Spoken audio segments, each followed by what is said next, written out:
네, 여러분들 다 결과를 이제 들으셔서 아시겠지만 오늘 금융통화위원회는 한국은행 기준금리를 현재의 1.25%로 유지하기로 결정했는데 이제 그 배경에 대해서 간략히 설명드리겠습니다. 먼저 그 대외 여건을 먼저 보면은 세계 경제는 미국과 일부 신흥시장국을 중심으로 회복세가 다소 강화되었으며 국제금융시장에서는 미 대선 이후 확대되었던 불안 심리가 진정되는 그런 모습을 나타냈습니다. 주요 국별로 경제 상황을 보면은 먼저 미국의 경우 고용 상황 개선으로 소비가 호조를 보이는 등 견조한 회복세를 지속했습니다. 중국은 6%대 중반의 안정적인 성장세를 유지하였으며 유로 지역과 일본도 완만한 회복 움직임을 이어갔습니다. 국제금융시장에서는 미 대선 이후 큰 폭 상승하였던 주요국 국제금리가 12월 중순 이후부터는 안정된 움직임을 보인 가운데 주가 또한 선진국을 중심으로 상승하는 그런 움직임을 나타냈습니다. 국내 실물 경제를 보면 지난해 4분기 성장세가 다소 둔화된 것으로 추정되지만 지난 10월 전망에 대체로 부합한 것으로 그렇게 판단하고 있습니다. 소비와 건설 투자 등 내수는 회복세가 약화되었지만 수출은 2개월 연속 증가하는 등 그간의 부진이 완화되는 모습을 나타냈습니다. 앞으로 국내 경제는 경제 주체들의 심리 위축 등으로 내수가 다소 둔화되겠지만 수출이 세계 경제 회복 등에 힘입어 개선되면서 완만한 성장세를 이어갈 것으로 이렇게 내다보고 있습니다. 소비자 물가 상승률은 국제 유가와 농산물 가격이 오르면서 작년 4분기 중에는 1%대 중반 수준으로 높아졌습니다. 식료품 및 에너지를 제외한 근원 인플레이션율은 1%대 중후반 수준을 나타내었고 기대 인플레이션율은 2%대 중반 수준을 지속하고 있습니다.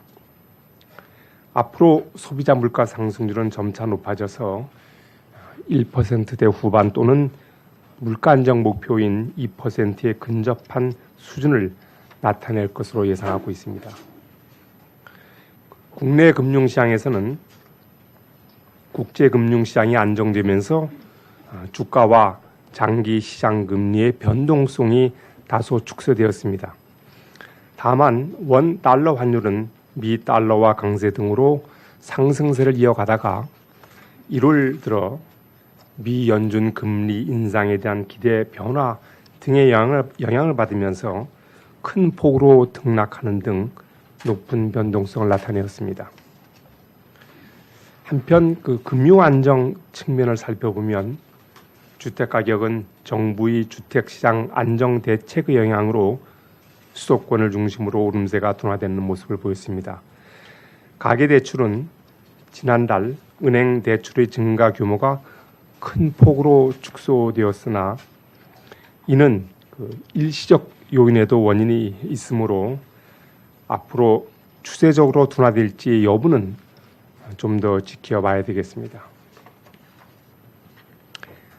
최근의 대내외 경제 여건을 고려하여 향후의 국내 경제를 다시 전망해 본 결과 2017년 올해 경제 성장률은 2.5%로 그리고 소비자 물가 상승률은 1.8%로 이렇게 예상을 하고 있습니다.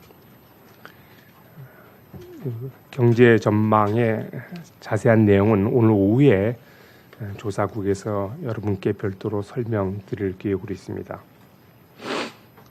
금융통화위원회는 금년도 성장률 전망치가 낮아지긴 했지만 하반기로 가면서 성장세가 점차 높아질 것으로 예상되는 점, 그리고 대내외 여건의 불확실성이 매우 높아서 금융 외환 시장의 변동성 확대 가능성에 계속 유의할 필요가 있는 점을 고려하여 기준금리를 현 수준에서 유지하기로 결정하였습니다. 앞으로 통화정책은 성장세 회복을 지원하기 위해 완화 기조를 유지하되 금융 안정에 계속 유의해서 운영해 나갈 것입니다.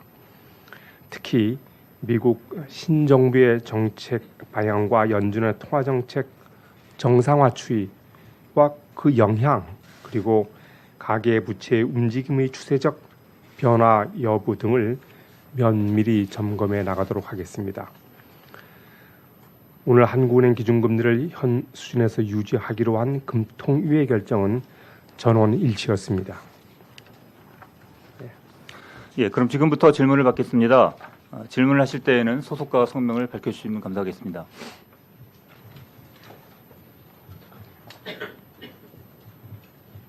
예, 안녕하십니까. 머니투데이 유엄식 기자입니다. 지금 시장금리랑 기준금리 격차가 많이 벌어진 상태인데요. 지난 통방 기자회견에서 총재님께서 예전엔 이거보다 더 벌어진 적도 있었다고 하셨는데 이 말씀이 지금 정도 격차라면 어느 정도 용인될 수 있는 상황으로 판단하시는 건지 좀 궁금하고요. 그리고 시장금리랑 기준금리 격차가 더 벌어질 경우에 발생될 수 있는 위험 요인은 없는지 좀 궁금합니다.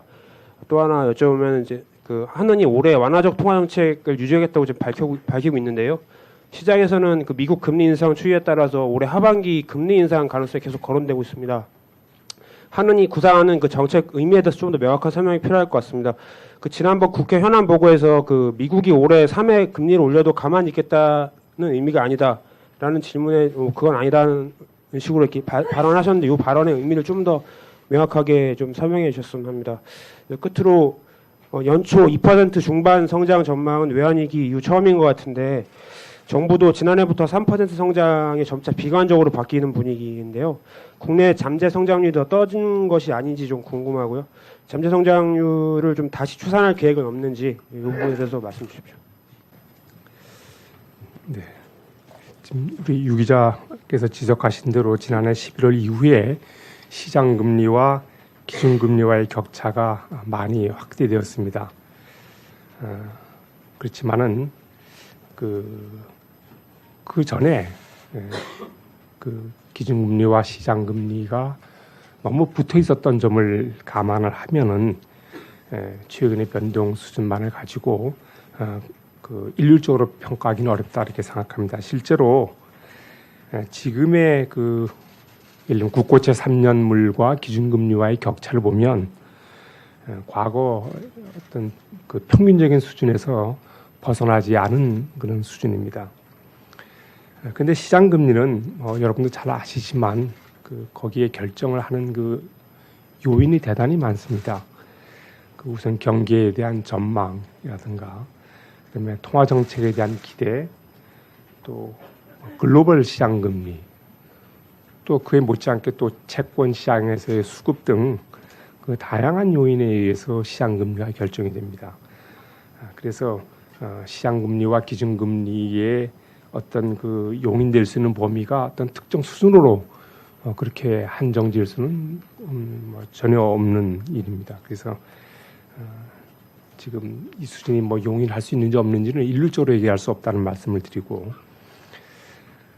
또 사실상 격차가 좀 벌어진다 하더라도 그 격차가 확대된 원인에 따라서 평가도 달라질 수 있습니다. 예를 들어서 미 연준에 대한 그 금리 인상 기대에 의한 대외 요인에 의한 것인지, 아니면 국내 경제에 대한 긍정적인 시각이 거기에 따라 확대되는 것인지 하는 그 요인에 따라서 평가도 달라질 수밖에 없다 이렇게 말씀을 드립니다. 다만 그런 격차가 그 아주 단기간 내에 급속히 뭐 확대되든가 축소되든가 할 때는 거기에 대해서는 좀 중앙은행으로서 유의할 필요가 있다 이렇게 생각을 하고 있습니다. 그다음에 이제 우리 한국은행 통화정책 방향에 대해서 좀 더 명확한 설명을 해달라는 말씀인데, 그 미 연준의 금리 인상 횟수와 결부시켜서 아마 이런 질문을 하신 걸로 이해를 합니다. 그래서 지난번 국회 때도 예를 들면 미 연준이 뭐 금리를 3번 올리면 어떻게 할 거냐, 이런 질문이 있었던 걸로 제가 기억을 하는데, 사실상 제가 누차 말씀드립니다만은 미 금리 인상 횟수에 따라서 거의 기계적으로 뭐 저희들이 기준금리를 조정하는 건 아니지 않습니까? 미국이 기준금리를 2번 올리든 3번 올리든 그 금리 조정에 우리 경제에 어떤 영향을 주느냐, 우리 금융 상황에 어떠한 변동을 초래하느냐, 그다음에 우리 금융 안정에 어떤 유의한 영향을 주느냐 하는 재반 상황을 종합적으로 고려해서 결정하는 것이기 때문에 그 이상의 명확한 통화정책 방향 설명은 현재로서는 곤란하지 않느냐 이렇게 말씀을 드립니다. 그다음에 아마 잠재 성장률 질문하셨는데 2015년에 우리 한국은행 조사국에서 잠재 성장률을 3.0에서 3.2% 수준으로 추정된다는 그런 연구 결과를 발표한 바 있습니다. 그렇지만 최근 수년간 성장률이 이제 2%대를 유지하고 있고, 그리고 바로 얼마 전 통계청에서 그 인구 추계를 또 새로 발표를 했습니다. 그런 점을 감안해 보면 잠재 성장률에도 좀 변화가 있었을 거라, 좀 수준이 바뀌었을 거라 이렇게 생각할 수 있겠습니다. 그래서 다시 조사국에서 잠재 성장률을 추정해 보려 하고 있습니다. 그래서 그런 연구 결과가 또 마무리되면 그때 다시 또 말씀드릴 기회가 있을 걸로 그렇게 생각합니다. 예, 다음 질문 받겠습니다. 네, 연합인포맥스 전소영 기자입니다. 총재님께 3가지 질문 드릴 텐데요. 먼저 올해 성장률을 전망하실 때 미국 달러화에 대해서 어떻게 흐름이 가능할지, 좀 어떤 흐름으로 갈 건지를 전제했는지 궁금합니다. 그렇게 본 배경에 대해서도 설명을 좀 부탁드리고요. 두 번째로 이제 외환보유고 관련인데요. 중국을 비롯해서 각국 외환보유액이 줄어들고 있고 한국도 외환보유고가 감소하고 있습니다. 우리나라 외환보유고의 여력은 충분하다고 보시는지 견해를 부탁드립니다. 마지막으로 오늘 그 통화정책 방향이 좀 새롭게 많이 변했는데요. 여기에서 불확실성에 대한 내용이 있는데 반면에 하방 리스크에 대한 언급은 삭제가 됐습니다. 이걸 좀 어떻게 평가해야 되는지 좀 설명을 부탁드리겠는데요. 하방 리스크가 줄어들었다고 봐야 되는 건지, 아니면 지난달 통방과 비교했을 때 추가적인 하방 리스크가 없다고 봐야 되는 건지 설명 부탁드립니다. 네. 달러화에 대한 예상 전제를 질문하셨는데, 물론 환율에 대한 어떤 평가는 대단히 이제 조심스럽습니다. 그렇지만 그 현재 국제금융시장에서의 일반적인 평가를 보면 이제 그 금년 중에 한 2회가 될지 얼마 될지 모르지만 미 연준의 금리 인상이 좀 예상되는 그런 상황이고, 그다음에 이제 새로 출범하는 신정부가 재정 확대 등을 통해서 친성장, 친기업 정책을 편다는 것이 예상되고 있는 점을 감안해서 미 달러화가 당분간은 강세 기조를 보이지 않겠느냐. 그리고 그 강세 기조가 이제 하반기에 가서는 조금 또 수그러들지 모르겠다고 하는 그런 이제 예상이 아마 일반적인 걸로 저희들은 파악을 하고 있고, 조사국에서 전망을 할 때도 이런 국제금융시장에서 전반적인 어떤 평가를 감안했을 걸로 그렇게 생각을 하고 있습니다. 외환보유고는 제가 정확히 수치를 말씀드린다면 최근 3개월간 한국은행 외환보유액이 67억 달러 이렇게 감소했습니다. 근데 이제 67억 달러 감소했는데 그 주된 요인이 그 미 달러화가 이제 강세를 띠다 보니까 그 미 달러화 이외의 여타 통화로 표시된 외화 자순의 그 달러 환산액이 그 줄어들어서 생긴 근데 거기에 주로 기인을 하고 있습니다. 그러니까 달러와 변동에 따른 평가액 조정이기 때문에 그렇게 우려할 수준은 아니다 이렇게 생각을 하고 있고, 현재 한 3,700억 달러에 이르는 외환 보유고는 여러 가지 그 평가 기준으로 볼 때, 또 국제 기구들이 평가해 볼 때 그 3,700억 달러는 부족하지 않은 수준으로 그렇게 평가할 수 있겠습니다. 네, 지난달 통화정책 방향에서는 하방 리스크가 있다는 점을 언급을 했습니다. 근데 이제 잘 아시다시피 여러 번 보셔서 아시겠지만 이번 달부터 저희들이 이 통화정책 방향을 결정한 의결문이 많이 바뀌었습니다. 가장 큰 게 이제 무엇보다도 경제 전망과 연계성을 높이고, 또 통화정책에 대한 시그널을 강화하고, 또 정책 기준금리 결정에 대한 배경을 좀 더 상세히 설명을 하고, 또 의결문 그 시계도 월중 동향에 이렇게 좀 함몰되지 않고 좀 긴 시계로 또 긴 흐름으로 어떤 경제 상황을 판단함에 따라서 여러 가지 그 서술의 그 시계도 바뀌어졌습니다. 지난달은 하방 리스크였지만 이번 달에는 구체적으로 저희들이 전망을 조금 이 의결문에 이제 담았습니다. 그런 것을 다 감안해서, 예를 들면 하방 리스크, 상방 리스크를 다 종합적으로 감안해서 전망을 담았기 때문에 굳이 하방 리스크를 언급할 필요가 없고, 제가 드린 말씀은 다시 뭐냐면, 지금의 우리 의결문에 담은 경제 전망은 상하방 리스크가 균형돼서 좀 한쪽으로 쏠리지 않은 중립적인 전망이다라는 점을 제가 말씀을 드립니다. 예, 다음 질문 받겠습니다. 예, 안녕하세요. 저 블룸버그 통신의 엄재현 기자입니다. 아까 질문이랑 좀 연관이 되는 질문인데요. 물가 상승률을 산정하셨을 때 그러면 유가는 배럴당 좀 얼마 정도로 보셨는지도 궁금하고, 또 물론 전에 질문에서 달러원 환율이긴 하지만 주요 교역 상대국의 통화 가치 대비 원화 가치를 어떻게 보셨는지에 대해서도 궁금하고요. 두 번째로는 달러원 환율 변동성 관련 질문인데, 1월 들어서 대외 변수제에 의해서 달러원 환율 변동성이 좀 실제로 일중 변동성이 좀 확대가 됐는데, 이 변동성에 대해서 총재님께서는 어떤 좀 생각을 가지고 계신지 그런 거에 대해서 좀 알려주셨으면 감사하겠습니다. 네.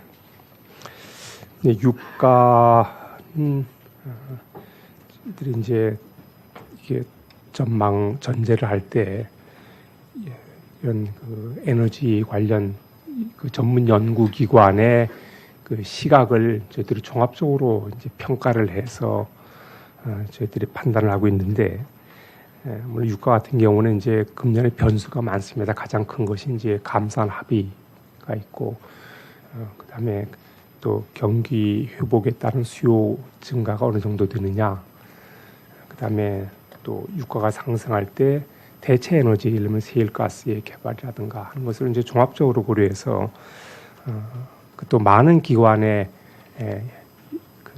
결과를 저희들이 참고를 하게 되어 있는데, 어떻든 그것을 종합적으로 봤을 때 그냥 결론적으로 말씀드리면, 유가는 물론 감산 합의 이행에 따른 불확실성의 이행 여부가 가장 불확실한 요인은 하지만, 이런 제반 요인을 고려할 때 연중 평균으로 $50대 초반 수준으로 보는 것이 아마 무리가 없겠다 하는 판단을 저희들이 하고 있습니다.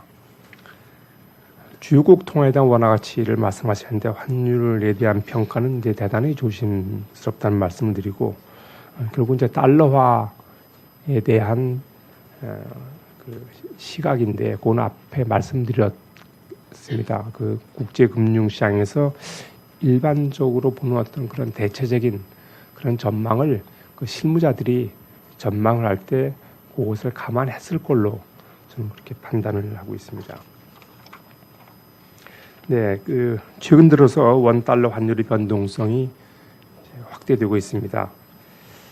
아마 주된 요인은 이제 미 신정부의 경제 정책 방향에 대한 예상이 좀 이렇게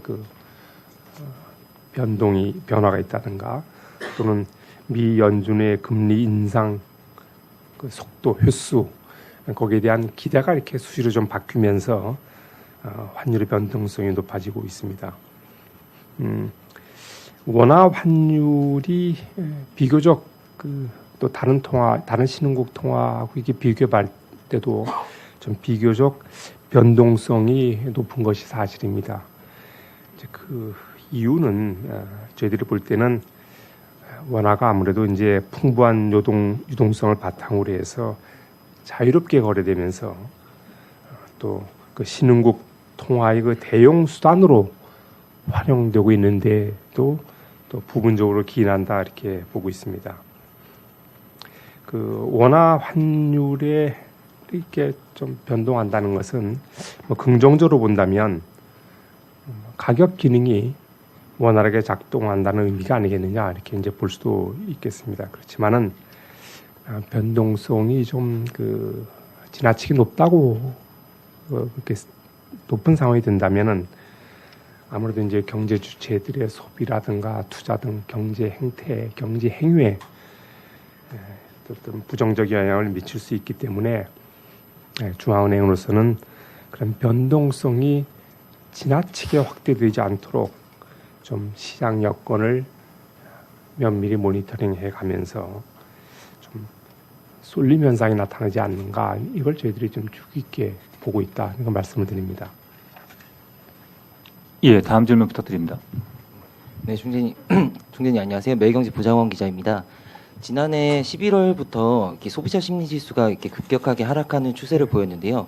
이게 서베이 지수라서 좀 정량적으로 판단하기는 어렵긴 한데, 어쨌든 간에 약간 소비 심리 자체가 위축되고 있다는 데는 약간 중론이 모여 있는 것 같습니다. 그래서 총재님께서도 지난 연말에 간담회에서 이렇게 올해 경제 관건 중에 하나로 이렇게 소비 심리 회복을 들기도 하셨는데요. 근데 최근에 약간 기재부 최근 경제 동향 등을 보면은 백화점이나 할인마트 등에서 약간 매출액이 다소 호전세를 보이고 있는데, 그래서 이 심리랑 소비 지표랑 좀 괴리가 있는 게 아니냐, 이런 시각도 있습니다. 이에 대해서 총재님께서 어떻게 생각하시는지 설명 좀 부탁드립니다. 네, 소비 심리를 어떻게 좀 회복시키는 것이 우리 경제의 중요한 과제라는 걸 제가 분명히 말씀을 드렸습니다. 이번에 우리 조사국에서 전망을 할 때 전망 수치를 낮췄습니다만, 수요 항목별로 보면 민간 소비를 조정한 폭이 좀 컸습니다. 그래서 주로 성장률 하향 조정의 주된 파트는 이제 민간 소비인데, 지금 최근에 이제 좀 지표가 약간의 호조를 보이는 것은 정부 정책에 대한 효과도 좀 있다고 생각합니다. 예를 들면 코리아 세일 페스타를 좀 시행을 했다든가 하는 정부 정책 효과도 있고, 근데 실제 나타나는 지표와 심리 지표 간의 차이를 어떻게 설명하냐 질문하셨는데, 실제로 이제 아까 말했거나 이례적인 요인도 있고, 그다음에 약간은 이제 시차도 좀 있다고 봅니다. 그래서 당초 우려했던 것보다는 최근의 실적이 좀 괜찮다, 그런 정도지 소비가 상당히 호조를 보이고 있다, 이렇게 평가를 하고 있지는 않습니다. 지금 소비 심리가 위축된 것은 아무래도 국내 어떤 정치적 불확실성이 높아진 데 따른 것이 가장 크고, 그다음에 이제 기업 구조 조정의 진행, 거기에 따른 어떤 고용 사정의 개선이 좀 제약되고 있는 점, 이런 것들이 종합적으로 작용을 해서 이제 소비 심리를 낮춘 것으로 이렇게 저희들은 보고 있습니다. 그래서 그런 소비 심리가 좀 낮아진 걸 배경으로 해서 이번 수정 전망에 반영을 했고, 이런 소비 심리를 좀 회복시키는 것이 그 경제 정책에 있어서 중요한 과제라고 하는 생각은 그는 뭐 변함이 없습니다. 예, 다음 질문 부탁드립니다. 저 이데일리의 김정남 기자입니다.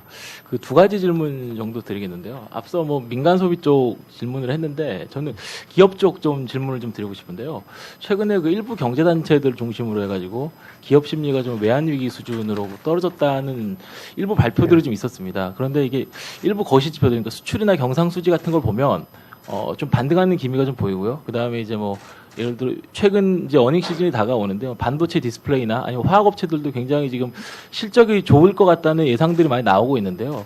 이 두 지표 간의 괴리에 대해서는 좀 어떻게 보시고 현재 총재님께서 파악하고 계시는 그 기업 경기는 정확히 어떤 것 같다고 보시는지 궁금하고요. 그 다음에 이제 이 기업 파악하신 이 기업 경계가 이 오늘도 성장률 전망시 말씀하셨지만 이게 GDP에는 좀 어떤 경로로 이렇게 영향을 좀 미치고 있다고 보고 앞으로도 어떤 영향을 미칠 거라고 보는지 좀 궁금합니다. 두 번째는 이 가계부채에 대한 질문을 좀 드리고 싶은데요. 이 통화정책을 제약하는 요소로 가계부채가 아주 큰 영향을 미치고 있다는 건 저뿐만 아니라 많은 사람들이 그렇게 생각하고 있는 것 같은데 혹자들은 과연 이 기준금리의 변동이 가계부채의 변동과 어느 정도로 관련성이 있느냐. 그러니까 쉽게 얘기해서 최근에 몇 년간에 그 기준금리를 내렸기 때문에 가계부채가 늘었느냐에 대해서는 좀 약간 의구심이 있는 분들도 있는 것 같거든요. 정부 정책도 굉장히 중요한 파트로 움직이고 있는 거기 때문에 이게 답변이 가능하실지 모르겠지만 이 기준금리 변동이 가계부채의 변동과 좀 어느 정도의 상관관계를 가지고 움직이는지 좀 더 부탁드리자면 그 정부의 미시적인 정책하고도 좀 비교해가면서 혹시 설명이 가능하신지 좀 여쭙고 싶습니다.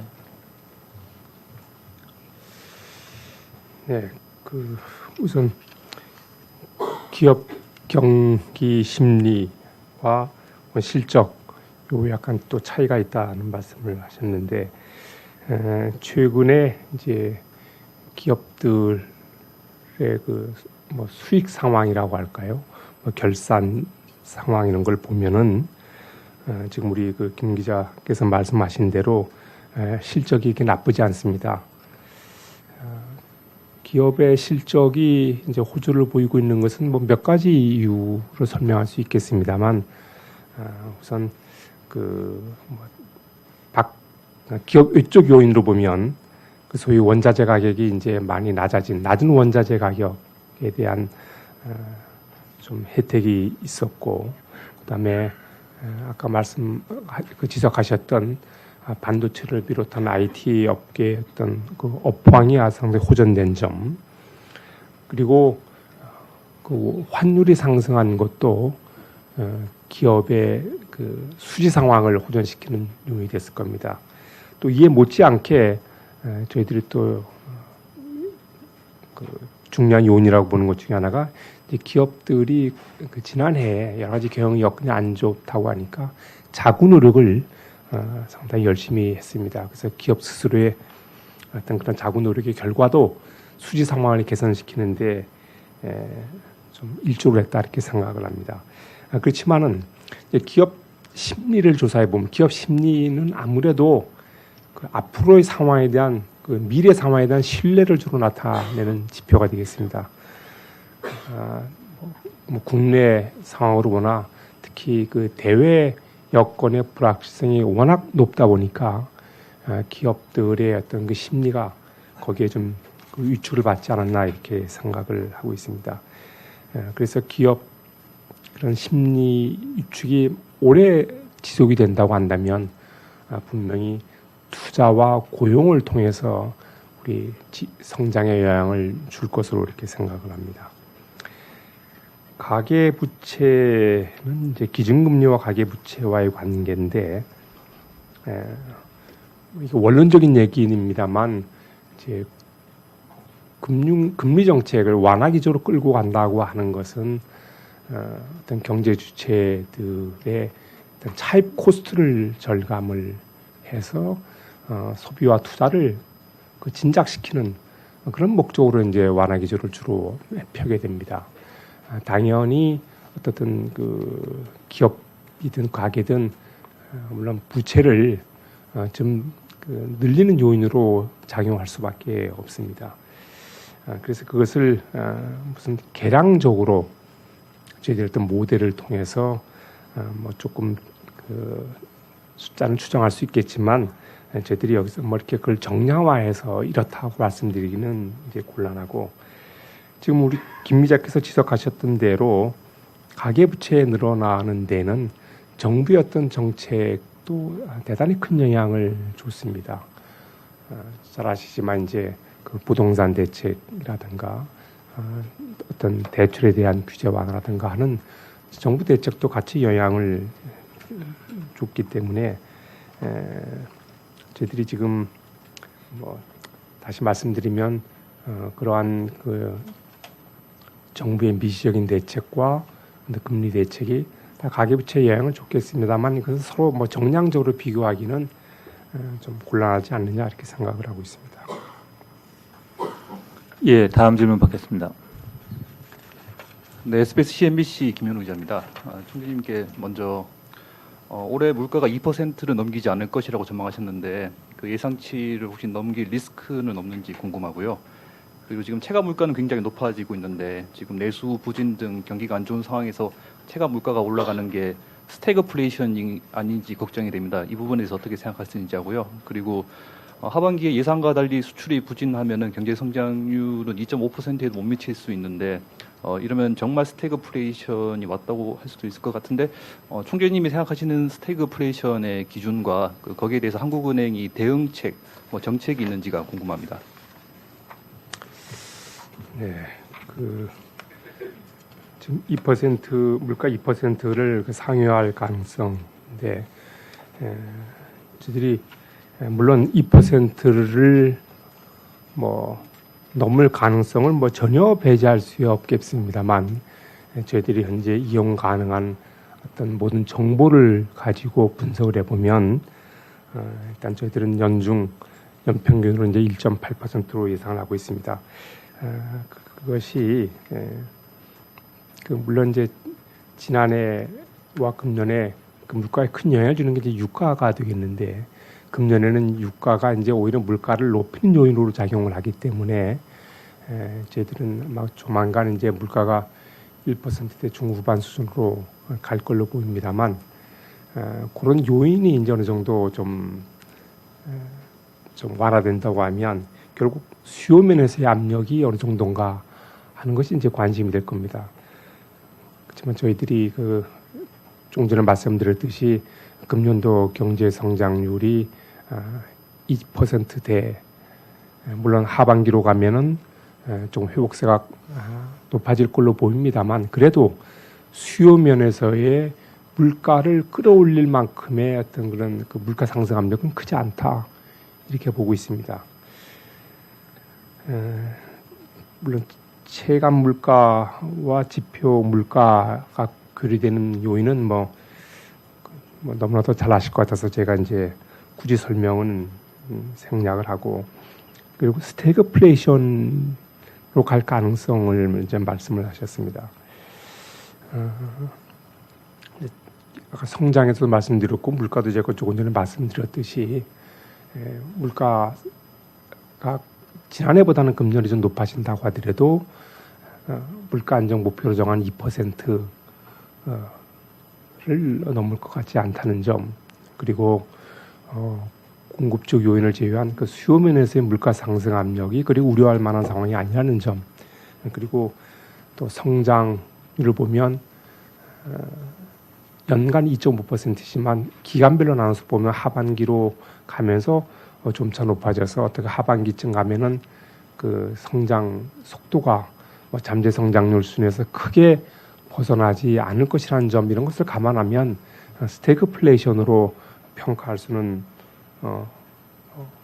없다 이렇게 생각을 하고 있습니다.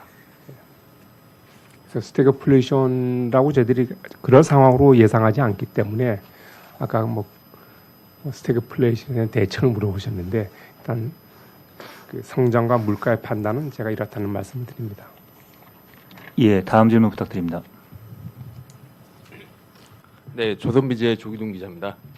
세 가지 질문 드리겠습니다. 일단은 경제 성장률 전망치를 0.3% 포인트 낮추셨는데 그러면 이제 4분기 지난해 4분기 경제 성장률 전망치도 꽤 낮아진 게 아닌지 이게 궁금하고요.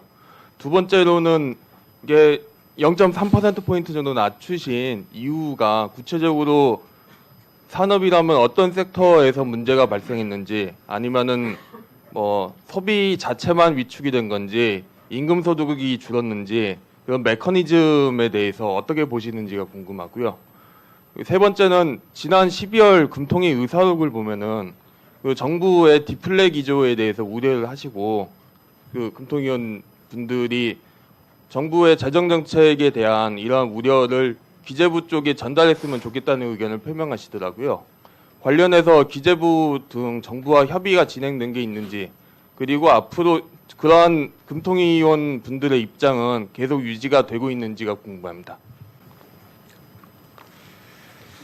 네, 0.3% 포인트 이제 인하를 했고 지난해 4분기는 저희들이 아직 뭐 정확히 추계가 안 끝났기 때문에 제가 말씀드릴 정확 숫자는 지금 나올 수는 없습니다만은 당초에 아니면 일각에서는 지난해 4분기가 거의 뭐 0% 성장 또는 뭐 마이너스 성장도 배제할 수 없다는 그런 일각의 평가가 나온 것으로 알고 있습니다.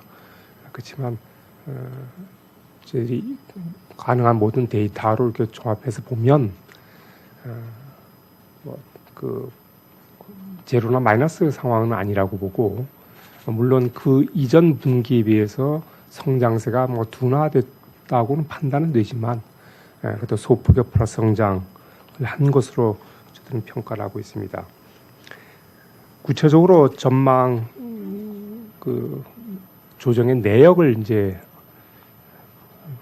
질의하셨는데 그 상세한 설명은 이제 오후에 조사하고서 할 겁니다. 제가 이제 딱 한 가지만 말씀드리면 그 경제 전망을 저희들이 이제 이렇게 그 다시 하향 조정하게 된 배경을 보면 10월 달 전망한 3개월 그 전망 시점 그 이후에 대내외 여건이 이제 급속히 바뀌었습니다.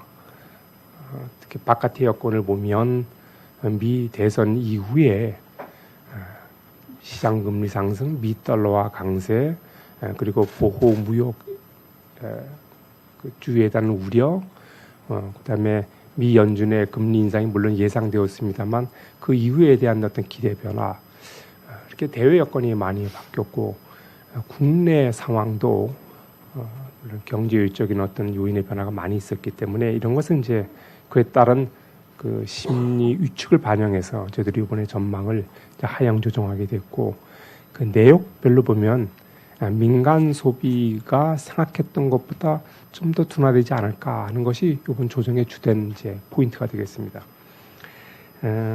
재정 정책에 대한 금통위원들의 비율은 뭐 지난달 금통위 의사록에서 확인을 하셨을 거고 정부와는 이제 여러 채널을 통해서 협의가 이루어지고 있습니다. 다양한 채널을 통해서 말이죠. 뭐 총재와 부총리 간에 그렇고 그다음에 부총재와 차관 또 실무자끼리의 어떤 그런 그 회동이 많이 있기 때문에 그런 회동을 통해서 한군에 보는 경제에 대한 인식, 금통위원들의 시각 이런 것은 좀 그 활발히 개진되고 있다는 점을 제가 말씀을 드립니다. 예, 다음 질문 받겠습니다. 한국경제TV 정원우 기자입니다.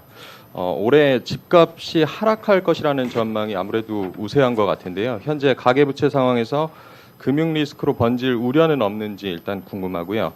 아울러 기사에서 보면 이제 부동산 버블이라는 표현들을 많이 쓰고는 하는데 실제 지금 이런 자산 가치에 버블이 있다고 판단하고 계시는지 총재님의 견해를 듣고 싶습니다. 또 한 가지 여쭙겠는데 그 올해부터 이제 금통위 횟수가 조정이 되고 커뮤니케이션을 좀 강화한다고 했습니다. 어제 보면은 최근 국제금융 외환시장 동향이라는 그 자료도 새롭게 나왔고요. 오늘 기자간담회 참고자료 표도 많이 바뀐 것 같습니다. 어떤 것들이 좀 달라지고 있는 것인지 또 의미가 있는 것인지 설명해 주시면 감사하겠습니다. 네, 집값에 대한 전망은 상당히 이제 모든 변수에 대한 전망이 어렵겠습니다만 집값 전망은 이제 특히 저희들이 쉽지 않은 부분이라고 생각을 합니다. 집값에 미치는 이제 주된 영향이 우선 뭐 금리도 있을 거고, 그다음에 정부 정책에 대한 변화도 있고, 그래서 현재로서 저희들이 한번 판단을 해보건데 주택 경기, 건설 경기가 이제 최근 수년간 좋았습니다. 그런 경기가 옛날에 좋았던 거에 비해서는 이제 둔화가 되겠지만은 저희들이 그 건설 경기라든가 집값의 급속한 조정은 없을 것으로 그렇게 예상을 하고 있습니다. 자산 가치에 대한 법을 유무를 판단하는 것도 이제 물론 쉽지 않습니다만 예를 들어 뭐 집값이라든가 또 기타 뭐 금융 자산의 버블이냐 아니냐 하는 판단도 글쎄 저희들은 지금 그걸 뭐 버블 상황이라고 이렇게 보기는 좀 어렵지 않나 이런 판단을 하고 있습니다. 네, 금통위 이제 횟수를 12번에서 8번으로 이제 조정을 했고 이걸 계기로 한국은행이 이제 시장과 또 국민과의 소통을 좀 더 훨씬 강화하겠다 그런 계획을 갖고 있습니다. 그래서 그 전에 뭐 여러 가지 계획을 말씀을 이미 드렸었고 오늘 이제 첫 번째로 선을 보인 게 바로 이제 의결문이 좀 바뀐 것입니다. 제가 아까 의결문 조금 말씀드렸듯이 이제 우리 통화정책 방향 의결문을 통화정책 커뮤니케이션의 주된 수단으로 저희들은 이제 보고 그걸 통해서 어떤 정책의 투명성, 예측 가능성을 높이고 정책 시그널링을 강화하겠다고 하는 그런 금통위의 공통된 인식이 이제 이번 의결문에 이제 반영이 됐다 이렇게 보시면 되겠습니다. 이거는 뭐 앞으로도 계속 의결문을 좀 더 이렇게 뭐 보완할 것이 없는지 저희들이 계속 검토할 거고 하여튼 좀 소통 강화라고 할까요? 하여튼 우리 경제를 보는 금통위의 시각, 그다음에 어떤 정책의 일관성, 투명성을 제고하는 방향으로 나가도록 노력을 하겠습니다. 예, 더 이상 질문이 없는 것 같습니다. 그럼 이상으로 기자간담회를 모두 마치도록 하겠습니다. 감사합니다.